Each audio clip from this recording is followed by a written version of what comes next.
Asia கப்போட 10th மேட்ச்ல பாகிஸ்தானும் Arab எமிரேட்ஸும் மோதினாங்க. இதுல டாஸ் வின் பண்ண அரேப் எமிரேட்ஸ் பவுலிங் சூஸ் பண்ணாங்க. இதை தொடர்ந்து பாகிஸ்தான்ல ஓபனிங் பேட் பண்ண சயீம் அயூப் மறுபடியும் பாத்தீங்கன்னா டக் அவுட் ஆயிருக்காரு. தொடர்ந்து ஃபர்கானும் 5 ரன்கள்ல வெளியேறி பெவிலியன் திரும்பினாரு. அதுக்கப்புறம் கேப்டன் ஹாகாவும் ஃபர்கர் ஜமானும் சூப்பராவே விளையாண்டாங்க. அப்புறமா ஃபர்கர் ஜமான் 36 பந்துகள்ல 50 ரன்கள் அடிச்சு அவுட் ஆனாரு. தென் சல்மான் ஹாவும் 20 ரன்கள்ல வெளியேற தொடர்ந்து விக்கெட்டுகளா சரிஞ்சிட்டு இருந்தது. கடைசியா ஷாஹின் அஃப்ரிடி 14 பந்துகளில் 29 ரன்கள் அடிச்சது மூலமா ஸ்கோர் கொஞ்சம் உயர்ந்துச்சு. யார நம்பர்னே தெரியல தாசண்ணா. மூலமா 20 ஓவரோட முடிவுல 9 விக்கெட் இழப்புக்கு 146 ரன்கள் எடுத்தாங்க பாகிஸ்தான். அரேப் எமிரேட்ஸ் தரப்புல அபாரமா பந்து வீசின ஜுனைத் சித்திக் 4 விக்கெட்டுகளை வீழ்த்தினாரு. அண்ட் சிம்ரன்ஜித் சிங் 3 விக்கெட்டுகளையும் எடுத்தாரு. இதை தொடர்ந்து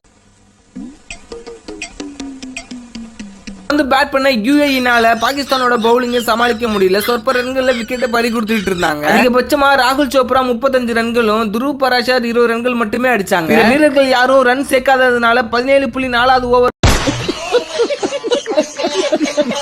எல்லா விக்கெட்டுல இருந்து 105 ரன்கள் மட்டும் தான் எடுத்தாங்க. இதன் மூலமா 41 ரன்கள் வித்தியாசத்துல இந்த மேட்சை வின் பண்ணாங்க பாகிஸ்தான் தரப்புல ஷாஹின் அஃப்ரிடி, ஹாரிஸ் ராஃப், அபர் அஹ்மத் சொல்லிட்டு இவங்க எல்லாருமே தலா 2 விக்கெட் எடுத்தாங்க. 29 ரன்கள் அடிச்சது மட்டும் இல்லாம 2